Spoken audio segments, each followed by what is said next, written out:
Carmen Riera cuenta cómo en aquella noche del Boccaccio, Jaime Gil y Ferraté se desafiaban a quién sabía más poemas de memoria de Baudelaire, ¿no? De los dos, obviamente en su versión original. Baudelaire también es una referencia, como intentaré mostrar en algún ejemplo que he traído, pero sobre todo hay una referencia común a ambos, que es este poeta T.S. Eliot, que es justamente una referencia en lo que es el poeta crítico, ¿no? Es decir, el poeta que por un lado publica en 1922 uno de los poemas fundacionales de lo que llamó el modernismo en inglés, y por otro lado publica una serie de ensayos que son una revisión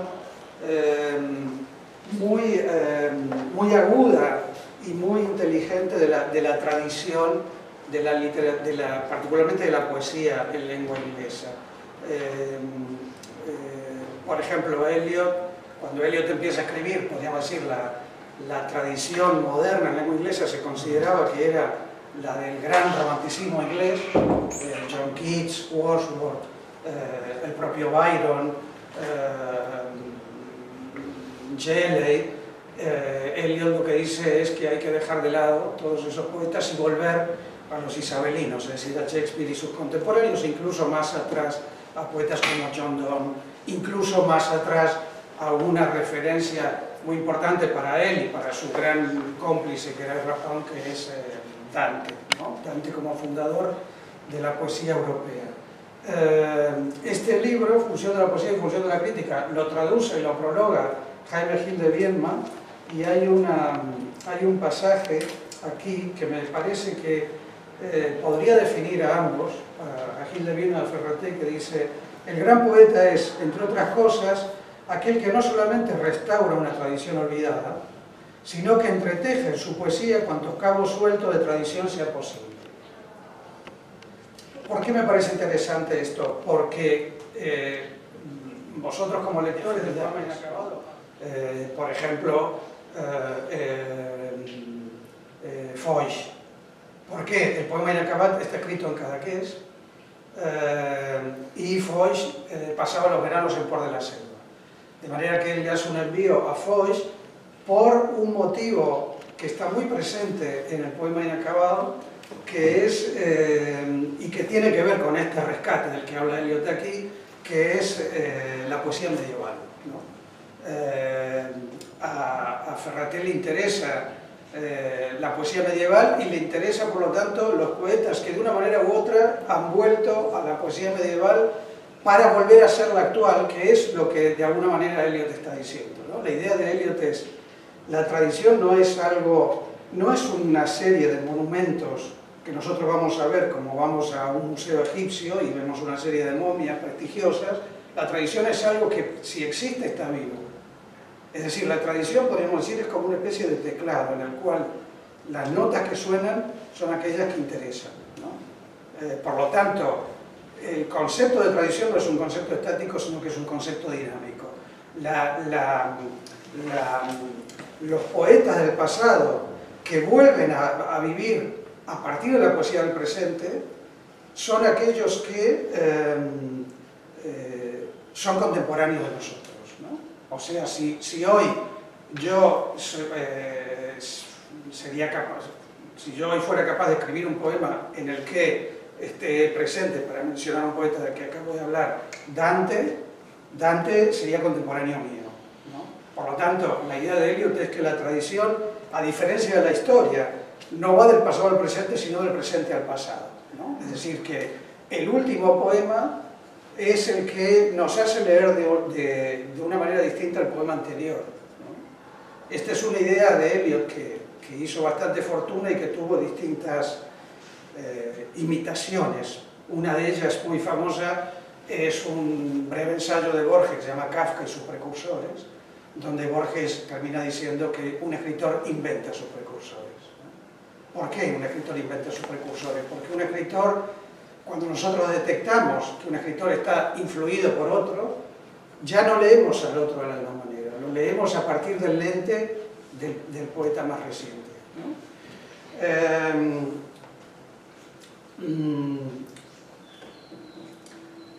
este aspecto, el poema de Ferraté tiene una referencia explícita que es un poema del ciclo artúrico, de Chrétien de Troyes, el primer poema del ciclo artúrico, que es el Lere Quetenide. Estamos hablando del siglo XII, y una de las cosas que nos podría llamar la atención de esta elección de Ferraté es por qué Ferraté elige para su modelo, digamos, de poema un román del ciclo artúrico, es decir, escrito en la lengua de hoy, o sea, en el francés antiguo y no en occitano, que es de alguna manera la tradición que correspondería a un poeta catalán, ¿no? De hecho, cuando él le hace el envío a Foix, él le dice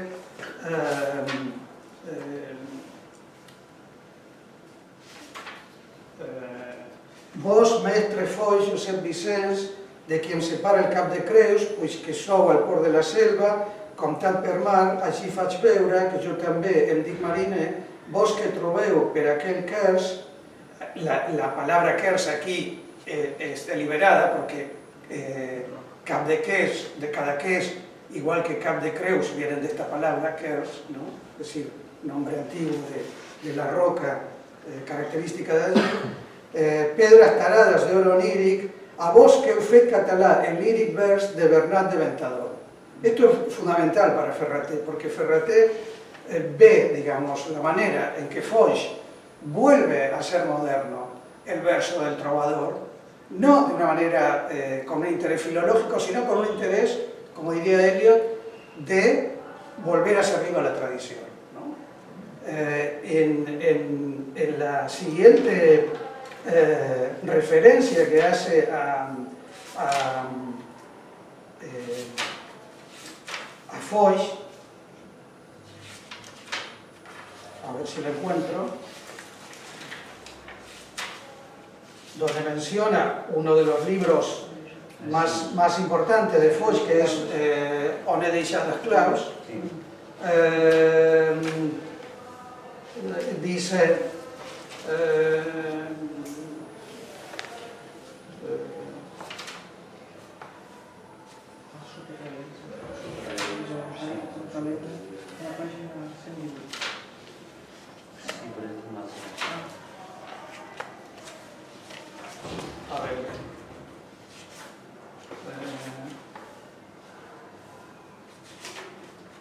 sí, aquí está.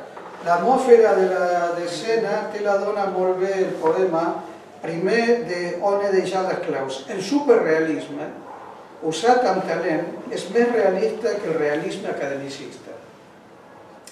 Esto es interesantísimo para mí, porque fíjense cómo Ferraté está haciendo a la vez un poema y está haciendo a la vez poética, está haciendo teoría de la poesía, porque lo que está diciendo aquí Ferraté es, por otra parte, esto lo sabemos porque Ferraté tiene un curso sobre Foix que dio en la universidad y que fue desgrabado y que fue publicado, y en su clase sobre Foix dice lo mismo. O sea, Foix lo que hace es juntar la prosodia de Bertrand de Ventador, de la poesía de los trovadores, con la imaginería de los surrealistas, ¿no? Es decir, vuelve a ser vivo la lengua de los trovadores a partir de, podríamos decir, casi la mayor influencia, la influencia más original de la poesía del siglo XX, que es el surrealismo, ¿no? Pero el surrealismo bien usado, dice él, es más realista que aquello que se llama realista. ¿Por qué dice esto? Porque a la vez digo Ferraté, porque Ferraté a la vez que establece sus afinidades, sus filias, también establece sus fobias.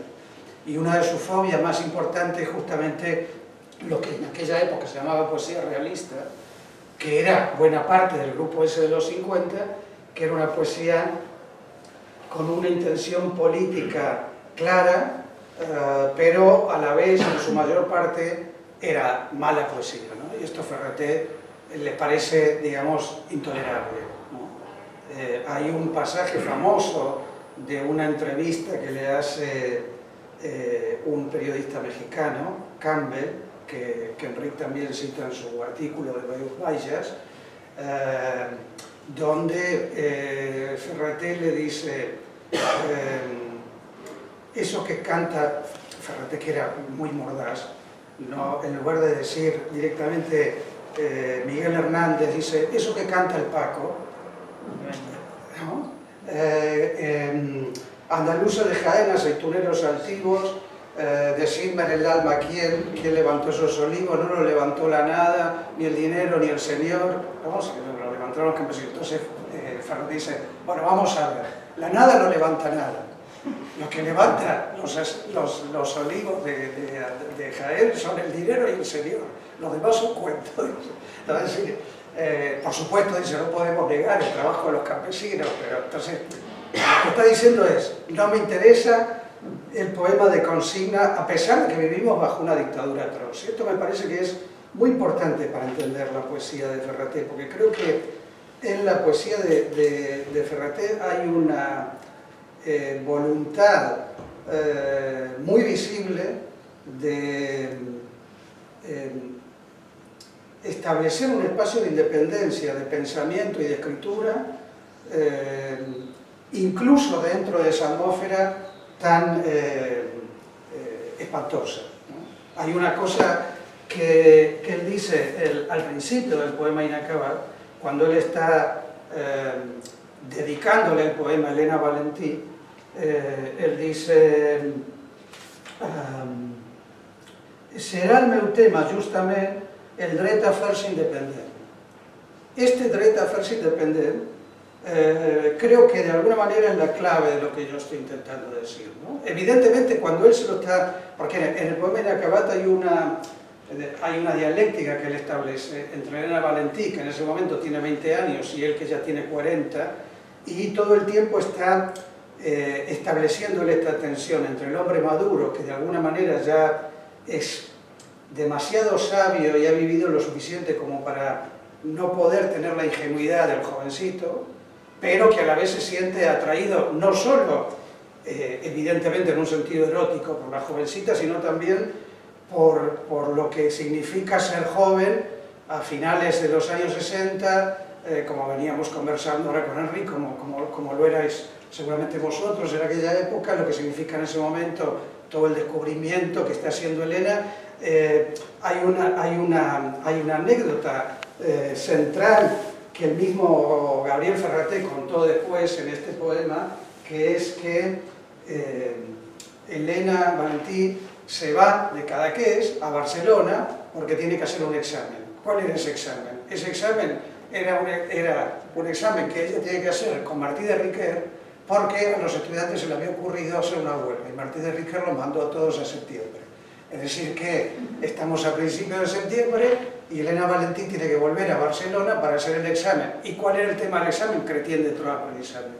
Entonces, Ferraté, no sabemos si en esto es sincero o no, dice en el poema que él ha conocido a Chrétien de Troyes, y particularmente el Ere que tenida, que no es el poema más famoso del ciclo de la mesa redonda y de la corte del rey Arturo, gracias a que Elena se pasa el agosto en Cadaqués estudiando a Chrétien de Troyes y el Ere que tenida, ¿no? Esta anécdota creo que es significativa porque justamente contesta la pregunta que yo había hecho antes: ¿por qué el ciclo artúrico y no la lengua occitana? Podríamos decir, en primer lugar, hay un movimiento característico de Ferraté de evitar siempre lo más obvio, ¿no? Y por otro lado, de alguna manera, le permite ajustar ese modelo, ¿no? Ese modelo del relato de Chrétien de Troyes a lo que es su poema. Fijaros que el poema Inacabado está escrito en un verso pareado, asonante, por eso él dice en un momento dado, yo imito a Cristià, dice el dedicar será, vindrà primer a tu, Elena, que me has fet conèixer Cristià, que imito, només que yo del tot no rimo. ¿Por qué dice només que yo del tot no rimo? Porque las rimas de Cristià son rimas consonantes, mientras que las de Gabriel son asonantes, ¿no? Es decir, que él utiliza, podríamos decir, la rima como un factor engendrador del verso, que es un verso eneasílabo, a diferencia del de Cristiana, que es octosílabo, pero como sabéis el francés termina siempre con verso agudo, por lo tanto se sumaría una sílaba, ¿no?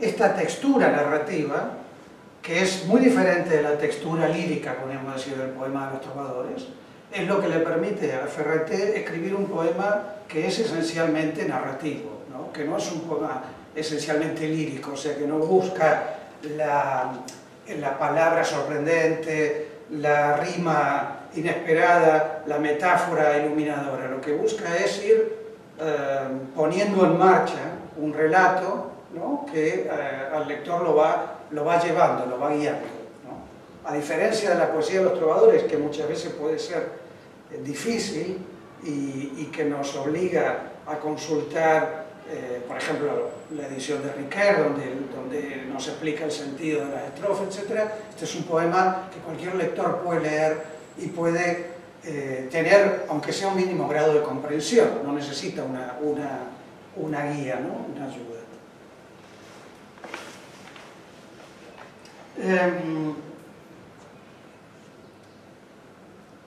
Las afinidades medievales, él los dice en el principio también del poema, dice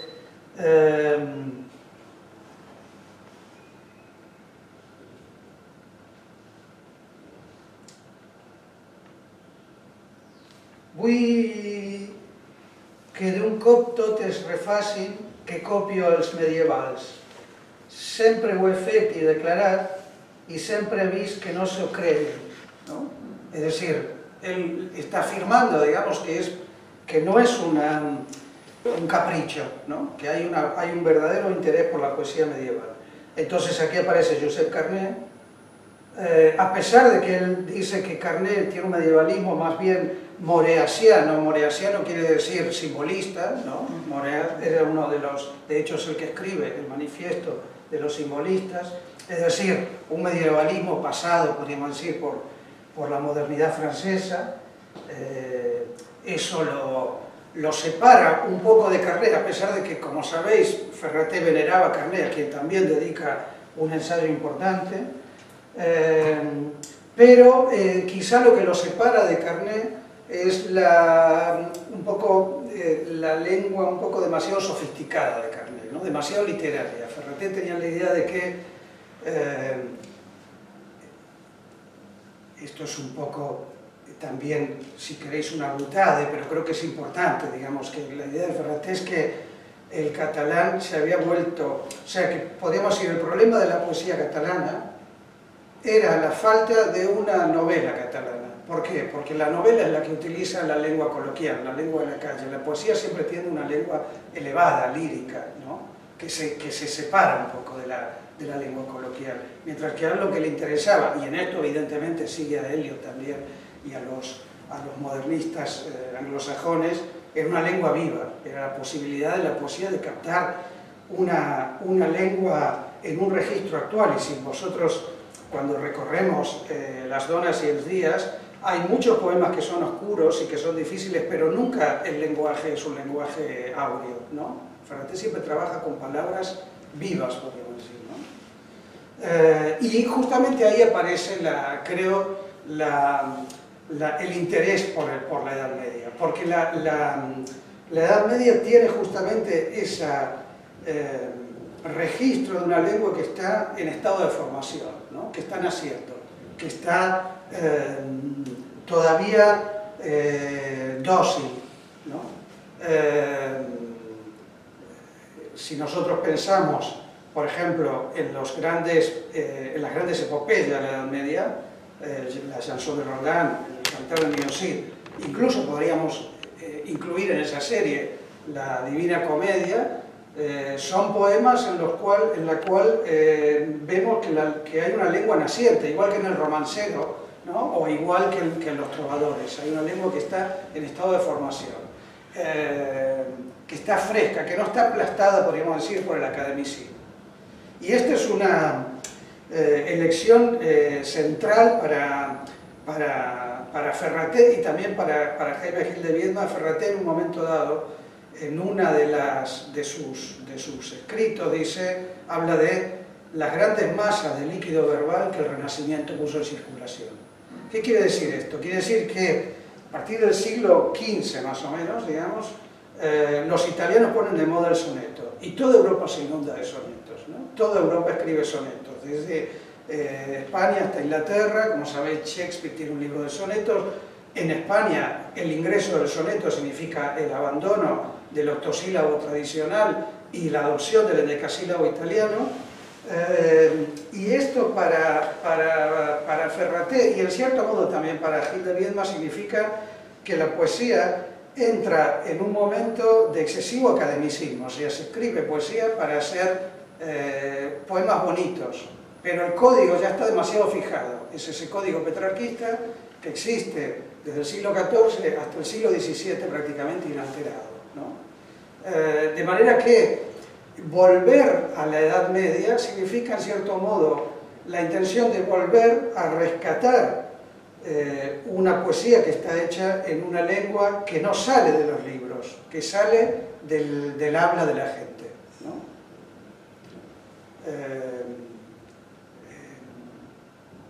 En este aspecto me parece que la inclinación, digamos, medieval es fundamental en esa línea, y por eso también él saluda dice a Jaime Gil que si faus de edad millana, no en fabus, pero te sextina y albada. Y es verdad, porque en la poesía de Jaime Gil de Viedma, que es breve, como la del propio Ferraté, hay una sextina y hay una albada, ¿no? Es decir, dos géneros que son característicos de la poesía de los trovadores, ¿no? La sextina es ese tipo de composición que se inventa Arnau Daniel, que es una composición muy curiosa porque está hecha no con rimas hechas por las últimas sílabas de las palabras, sino por palabras rimas, o sea, rima la palabra entera de una estrofa a otra, son 6 estrofas de 6 versos, de manera que a lo largo del poema cada palabra ocupa una posición en cada una de las estrofas, ¿no? Es casi, podríamos decir, una fórmula matemática. Y este invento de Arnau Daniel, que imita primero Dante y después imita Petrarca, se convierte en una tradición que llega hasta hoy. Hasta hoy todavía hay poetas que siguen escribiendo sextinas, ¿no? Joan Brossa, por ejemplo, tiene unas cuantas sextinas que son absolutamente cómicas porque habla de su vida doméstica y de las plantas que se olvida de regar y se le secan, etc., ¿no? Y la albada, que es el género casi podríamos decir más característico de la poesía trovadoresca, porque como sabéis, la poesía trovadoresca se basa en una escena de amor clandestino. El trovador ama a una dama que está casada y que por lo tanto el trovador, hoy diríamos el yo lírico, pero podemos seguir diciendo el trovador porque estamos entre amigos, cuando llega la mañana se tiene que ir, porque llega lo que se llama el celoso o el señor, que es el marido de la dama, ¿no? De ahí que en la poesía trovadoresca siempre se establece, particularmente en la albada, un juego entre el ruiseñor y la alondra. Si canta el ruiseñor, el trovador todavía se puede quedar; si canta la alondra, se tiene que ir. Si vosotros recordáis, en Romeo y Julieta, la única noche que Romeo y Julieta pasan juntos, hay un momento en que empiezan a discutir si están escuchando el ruiseñor o la alondra. Romeo, que es un poco más prudente, le dice que es la alondra, y Julieta insiste en que es el ruiseñor y que todavía se puede quedar un poco más, ¿no?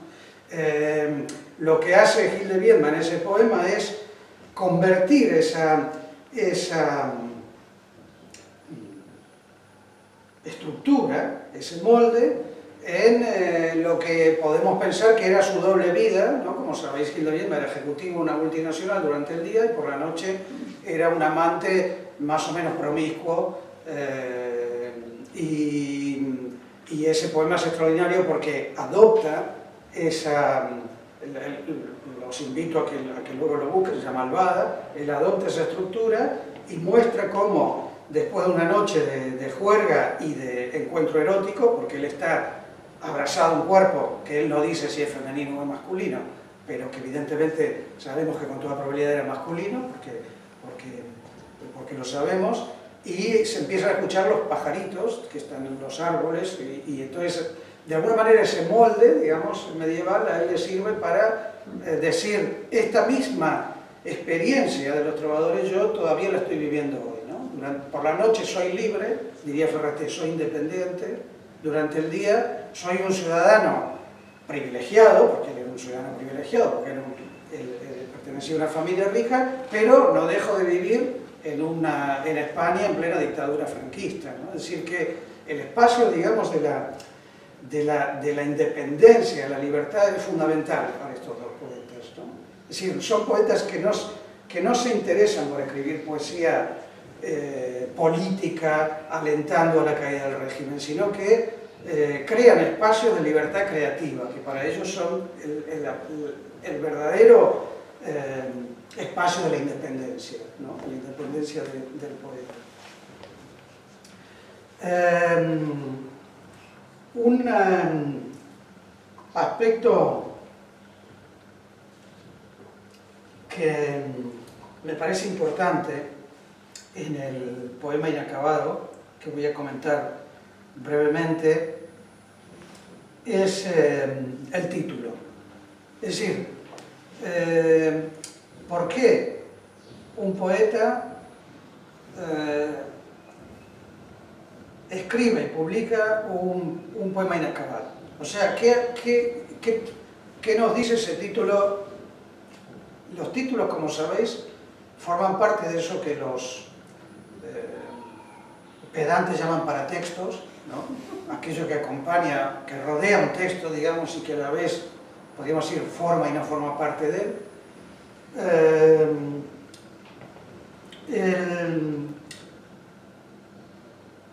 Me parece significativo el hecho de que un poeta tan consciente de su propia creación como Ferraté es lo contrario del poeta predestinado.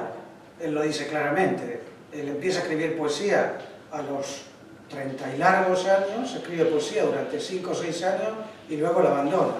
Él dice, yo quería escribir algunas cuestiones que me interesaban y además, según lo de entender, siempre hay que sospechar un poco de lo que los poetas dicen acerca de su propia creación, pero digamos, la idea de Ferraté es que él no escribía de manera espontánea, podríamos decir por inspiración, sino que escribía a partir de determinadas cuestiones que a él le interesaba expresar y que él tenía en mente hasta que de pronto le venía o encontraba una imagen, mayormente, dice él, en la calle, dice casi todos mis poemas suceden en la calle, cosa que por otra parte es verdad, y que le permitía expresar esa idea. Por eso en ese artículo de Beus-Valla yo digo que probablemente uno de los antecedentes de Ferraté en esta línea es Edgar Allan Poe, porque Poe es el que formula esa idea de lo que él llama el método de composición, que él aplica a su poema más famoso, que es The Raven,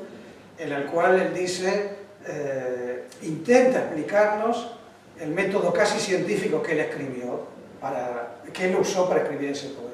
Podríamos decir, es un tipo de poeta anti-espontáneo, ¿no? Es decir, que sabe lo que quiere escribir y busca el modo de escribir. Luego, esto nos hace pensar que los títulos también son importantes, ¿no? Por ejemplo, el título de su primer libro, De Annunciis Pueris, que evidentemente remite a Catulo, que es un poeta que sin duda fue importante para Ferraté y que Ferraté vuelve a mencionar también en el poema inacabado. ¿Por qué publicar? Podríamos decir, no necesitaríamos reflexionar mucho sobre la esencia inacabada de un poema inacabado si, por ejemplo, lo inacabado se hubiera producido por la muerte del poeta, supongamos, ¿no? Sin embargo, no es el caso de Ferraté. Ferraté lo publica en vida lo pone en Las donas y els días, que es su poesía reunida, y lo pone con ese título. De manera que, de alguna manera, podemos pensar que el poema inacabado es un poema inacabable, ¿no? Y que hay algo esencial en este poema que tiene que ver con lo que no puede acabarse, ¿no? En este aspecto, evidentemente, podemos pensar en el antecedente de Lord Byron. El poema Don Juan tiene 18 cantos y es un poema inacabado también. Los cantos más importantes, que son los primeros dos, Byron los publica en 1819. La diferencia es que el poema de Byron es infinitamente más largo, tiene miles de versos, mientras que el de Ferraté tiene exactamente, él lo declara, no necesitamos contarlo, él lo declara al final, dice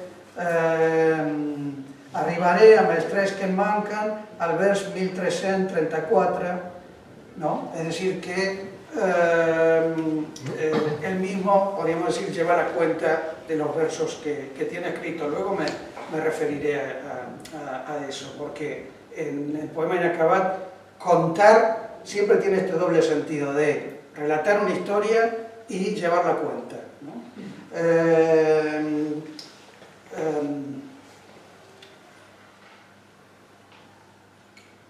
El poema inacabat, desde mi punto de vista, es inacabat porque es inacabable.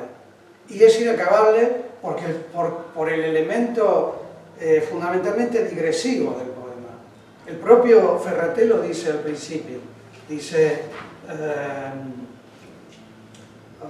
vull contar un conte impertinent, però el deixaré per després i aniré alargant el meu pròlogo. L'ompliré de gent i de coses i d'afectes. Diré que sóc a Cadaqués en ple melós i endormiscat mes de setembre, quan les hiperbòries fembres van mancant del 61. Aquí yo creo que nada en estos versos es casual. La declaración de que irá alargando el prólogo, es decir, de alguna manera lo que hace Ferraté es entrometerse en el propio cuento que él va a contar para ir haciendo una serie de digresiones que no permiten contar el cuento, ¿no? El cuento queda siempre postergado por esta especie de introducción interminable, ¿no? De manera que en el poema inacabado hay una especie de tensión, digamos, entre esa aparición de un presunto héroe, que es un muchacho en blue jeans, que por repartir discursos de Churchill en la BBC va preso por la policía franquista, ¿no? Esto también es un expediente explícitamente byroniano. Si lo podemos ver, yo os traje aquí el principio del Don Juan. Fijaros, no sé si se alcanza a leer, no, porque sea... Bueno, no importa. Igual triga una mica en engegar, no? Vale. No sé. Vale, pues... No hi ha un comandament? No importa. Al principio del Don Juan, Lord Byron dice: I want a hero, an uncommon one, when every year a month sends for a new one. Esto quiere decir, necesito un héroe, una necesidad poco común, dado que cada año y cada mes aparece uno nuevo. ¿Por qué dice esto Byron? Porque Byron lo que está diciendo es, vivimos ya en la época de los periódicos, y los periódicos lo que nos dicen es que cada semana y cada mes hay un héroe nuevo, ¿no? Pero esta declaración de Byron es interesantísima, porque lo que él está diciendo es que, al revés de lo que sería el proceso natural, existe un héroe y la heroicidad del héroe, por así decir, va en busca del poeta que la cante. Esto ya lo decía Píndaro en el siglo V a.C. La gesta es importante, pero sin un poeta que cante la gesta, la inmortalidad del héroe es inexistente. lo que dice Byron es lo contrario. El poeta sale en busca de su héroe. Necesito un héroe. Para escribir un poema necesito un héroe, ¿no? Hasta cierto punto estamos en la línea del Quijote, ¿no? Es decir, ¿qué hace el Quijote?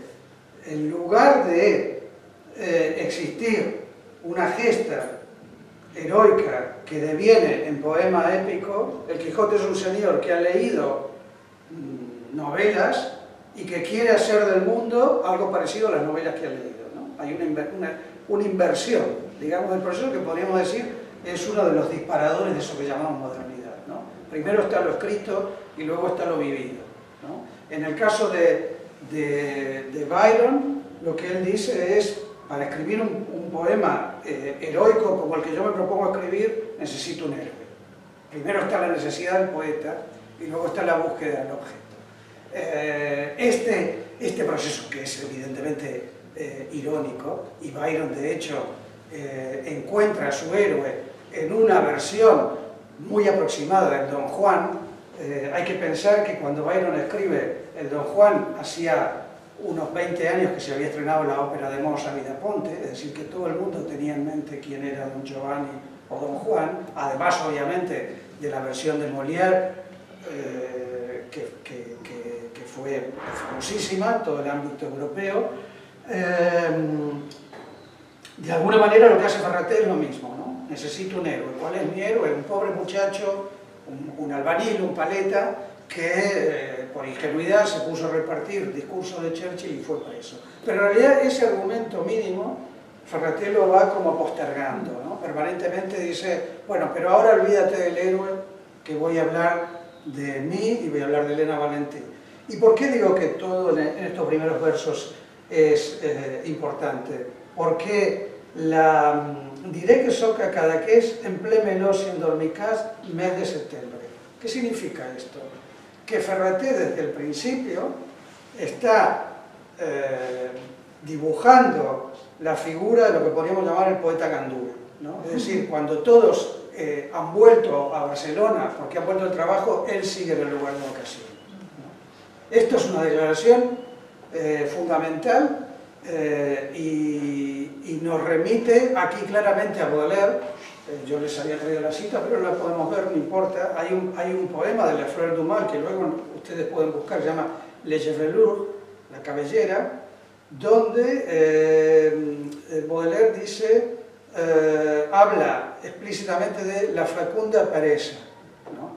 Es decir, el poema surge en la pereza fecunda, que es un oxímoron. Saben que Baudelaire, que era un poeta que le debía mucho al barroco, era muy amante de estos oxímoros, ¿no? Porque la pereza puede ser cualquier cosa menos fecunda, pero de alguna manera lo que Baudelaire está diciendo es que para el poeta sí lo es, porque el poema surge de una economía del tiempo completamente contraria a la del burgués, ¿no? Esto tiene mucho que ver con esa figura que tanto le gustaba a Walter Benjamin, que es la del flaneur, ¿no? Porque, ¿cuál es la diferencia entre el flaneur y el peatón? El flaneur está en la calle no para ir de un sitio a otro, sino para estar en la calle. Como dice el propio Baudelaire, voy olfateando en todas las esquinas los azares de la rima, ¿no? Es decir, el poeta es casi como un perro que va olfateando en la calle dónde va a aparecer el poema, ¿no? En este aspecto, Ferrater es un poeta plenamente baudeleriano, porque él está en la calle buscando, digamos, la ocasión del poema. Y la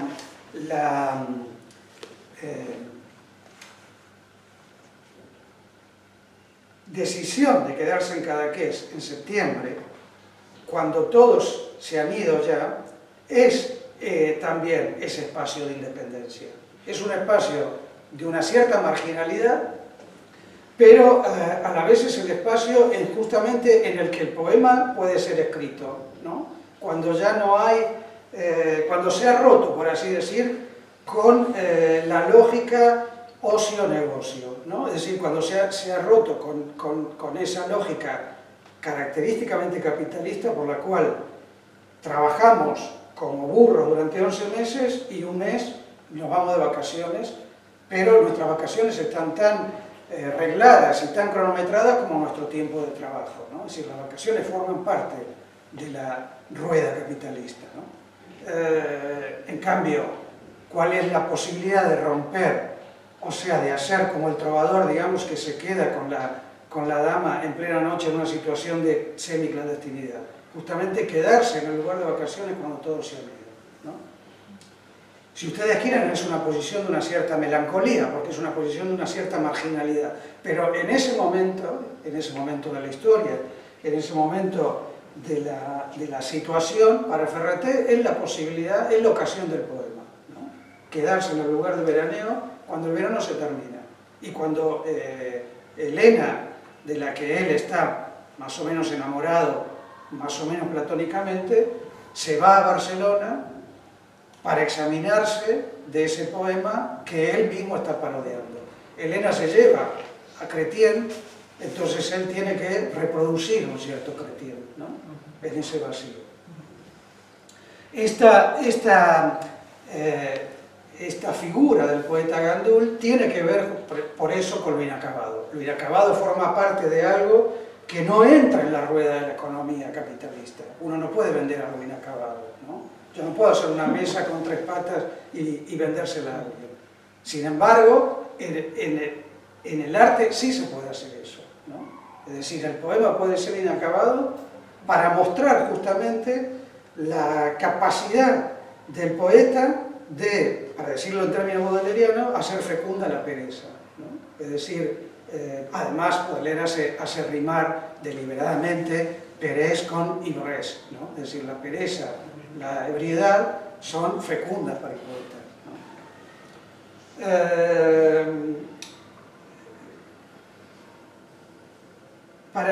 ¿no? ¿Cómo estamos de tiempo? Bien, un cuarto de hora, 20 minutos, sí. Vale. Bueno, entonces voy a ir terminando para que dialoguemos un poco y si no retomamos en la siguiente reunión. ¿Qué tiene que ver todo esto con Don Juan? En primer lugar,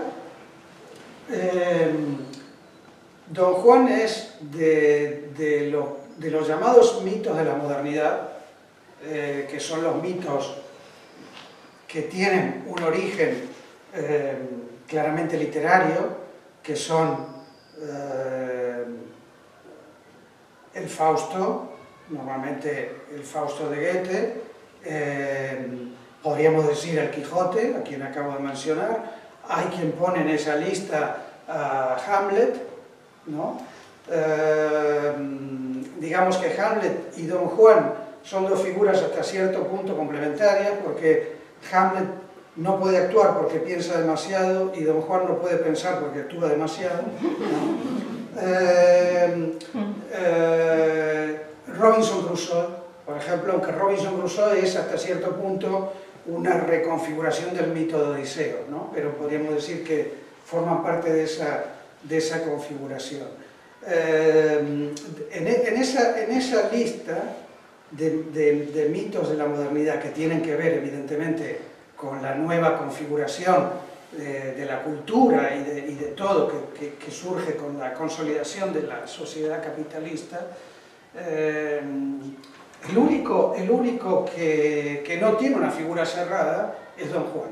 O sea, si nosotros pensamos en Hamlet, pensamos evidentemente en Shakespeare. Sabemos que Shakespeare se inspiró en una leyenda danesa, pero sabemos que para todo el mundo Hamlet es Shakespeare. Sabemos que existen otras versiones del Fausto, pero cuando hablamos de Fausto pensamos inmediatamente en Goethe.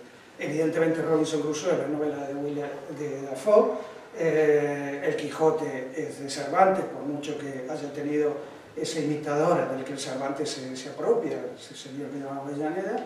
En cambio, cuando hablamos de Don Juan, no sabemos exactamente de quién hablamos. Como yo dije, la primera versión impresa es la de Tirso de Molina, pero 30 años más tarde de Tirso de Molina aparece Molière, que para los franceses va a ser la versión canónica. Un poco después Goldoni hace también una versión que probablemente sea hasta cierto punto el antecedente del Don Giovanni, si tenemos en cuenta que Da Ponte era un señor de Venecia, ¿no?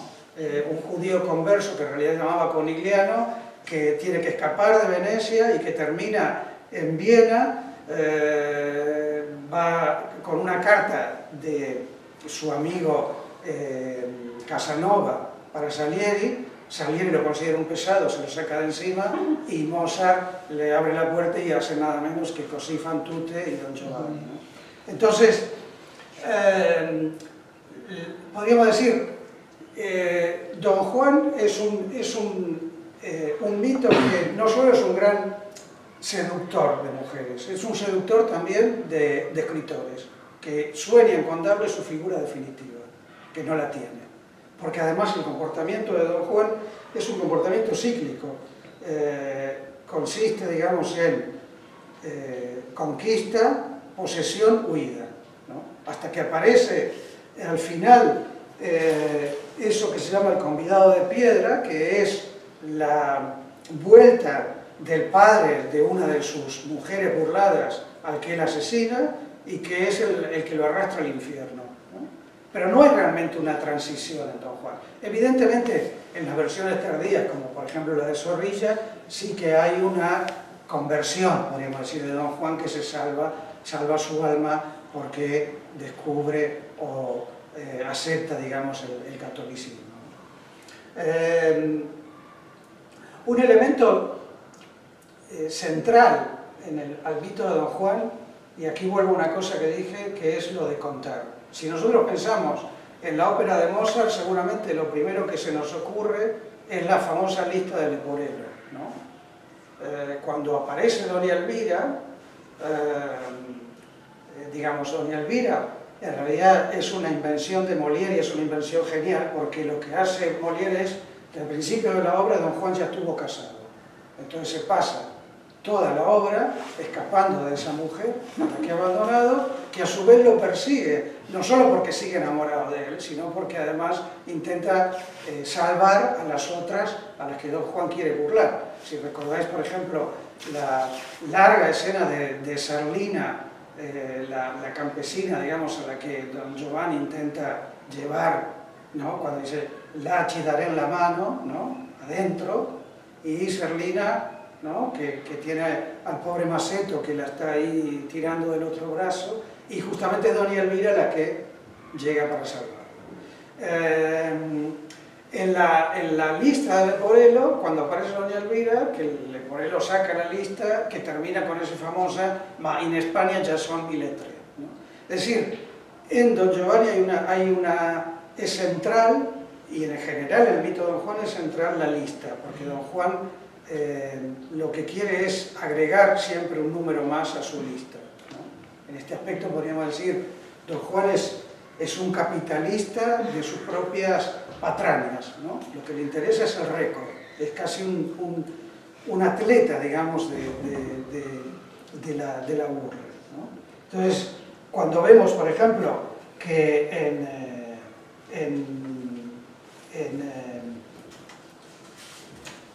en el poema Inacabat, Gabriel Ferraté dice 14 días que faig versos y en tinc més de 700 d'estos, ¿no?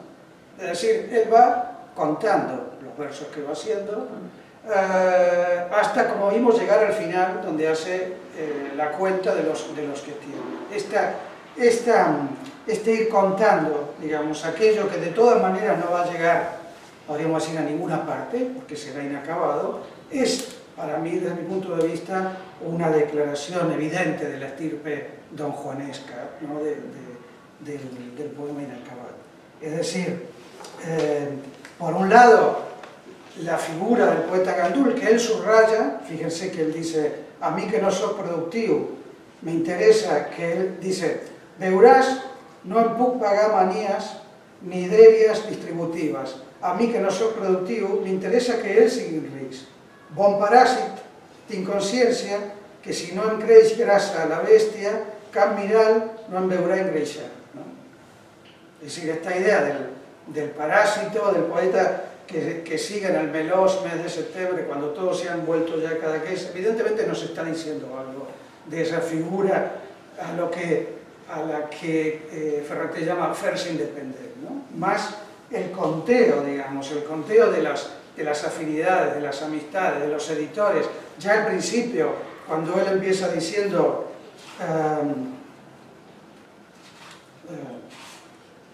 aquel que va a empreñar el Talos, Garcés y el Teixidor Regnault, que en realidad aquí Ferraté está imitando el poema siguiente de Chrétien, el Cligés, que empieza Chrétien, que había escrito, digamos, antes el Requetanide, Chrétien lo había traído también, si acaso lo vemos en la siguiente reunión. Chrétien empieza diciendo, yo soy el que escribió el Requetanide. Lo que hace Ferraté es, justamente, no sé si conocéis la anécdota, Ferraté se había presentado a un concurso en el que es rechazado y él va a casa de Garcés. Esto, por otra parte, me lo confirmó Marina Garcés, que es nieta del poeta, que Ferraté se presentó probablemente en un estado no del todo sereno en casa de Garcés para reclamarle esto.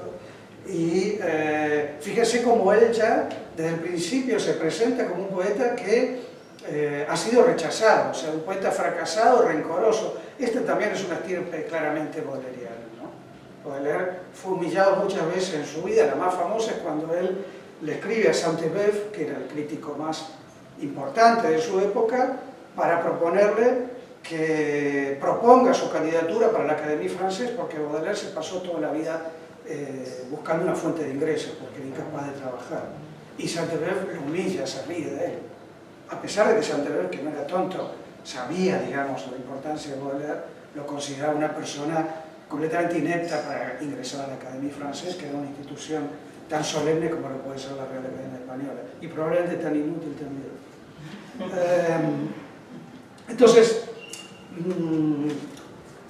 me parece que una característica central de este poema es esta forma de ir posponiendo el cuento permanentemente, con toda clase de intromisiones, ir contando los versos que va haciendo, ir estableciendo todas estas filias y estas fobias, y ir diseñando de una manera muy clara esta figura del poeta que ya tiene 40 años, que no ha hecho nada en la vida y que se queda en el lugar de vacaciones cuando ya todo el mundo se ha ido, y que a la vez hace de todas esos fracasos, podríamos decir, su gran triunfo, que es el espacio de escritura del poema, ¿no? Aunque sea un poema inacabado, finalmente es su obra más importante.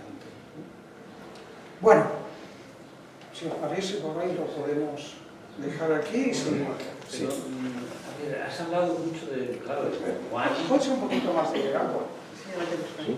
Gracias. Pero no hay un Don Juan en el poema propiamente, el poema inacabado, no hay un Don Juan.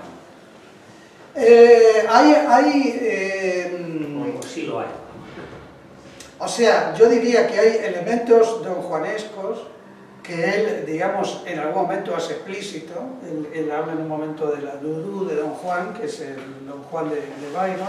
Él dice, ya cerca del final del poema, dice María de Uldols, Enriqueta, Color de la Tardó, Pilar con la Doudou del Don Juan, fíjate que es una lista, ¿no?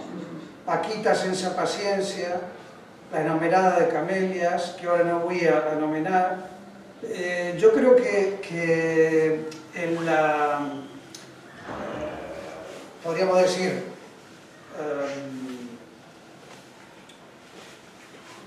no diría que es un Don Juan muchas gracias.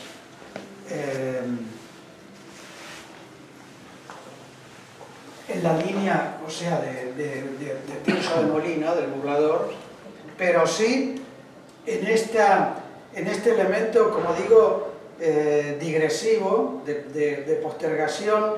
Hay que pensar que Don Juan es una figura que a diferencia, por ejemplo, de lo que hace Robinson Crusoe. Robinson Crusoe, ¿qué hace? Naufraga en una isla deshabitada. Entonces, o que él cree deshabitada, después van a aparecer los caníbales. ¿Qué hace Robinson Crusoe? Dice, yo tengo que reproducir en esta isla, por mis propios medios, la civilización. Y prácticamente se construye él mismo una ciudad, ¿no? Con sus casas, sus huertos, etc. Don Juan hace lo contrario. Don Juan es una figura que es completamente subversiva en contra del orden establecido. Se hace pasar por otro, a veces por su propio amigo para burlar a la prometida, pone en problemas a su padre, que es un noble de la corte, que es en la primera versión justamente lo que llama el camarero del rey, o sea, el encargado de impartir justicia.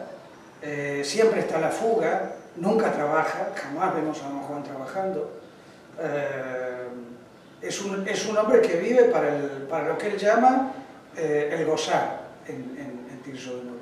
Es decir, que de alguna manera el mito de don Juan es esa matriz, digamos, del individuo que va en contra del sistema productivo, por así decirlo, ¿no?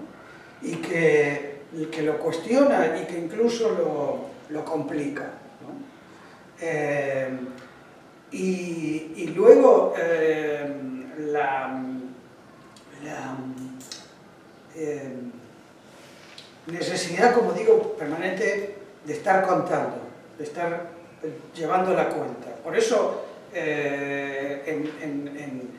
muchas de las versiones del mito, don Juan tiene un ayudante, ¿no? Catalinón se llama en el burlador, el Sganiarel, Leporello, ¿no? Es decir, son los que van llevando la cuenta. O sea, yo creo que además hay una cosa que a mí me dio una cierta satisfacción, porque todas estas elucubraciones que uno hace a veces piensa, pero no sé si habéis visto, si no lo podéis buscar, que hace poco reaparecieron unas grabaciones de Gabriel Ferraté leyendo el poema Inacabado. Están en un sitio que se llama Cátedra Marius Torres, donde vais a ver que aparecen dos grabaciones, una del propio poema, que dura unos 40 minutos, y una introducción que él hace, que dura unos 12 minutos. Y entonces él ahí dice, el modelo del poema Inacabado es el Ere que tenía de Chrétien de Troyes, pero yo me di cuenta, a medida que lo iba escribiendo, que se me iba imponiendo el modelo del Don Juan de Bailo, ¿no? Es decir, que eso de alguna manera confirmó, digamos, lo que era mi intuición.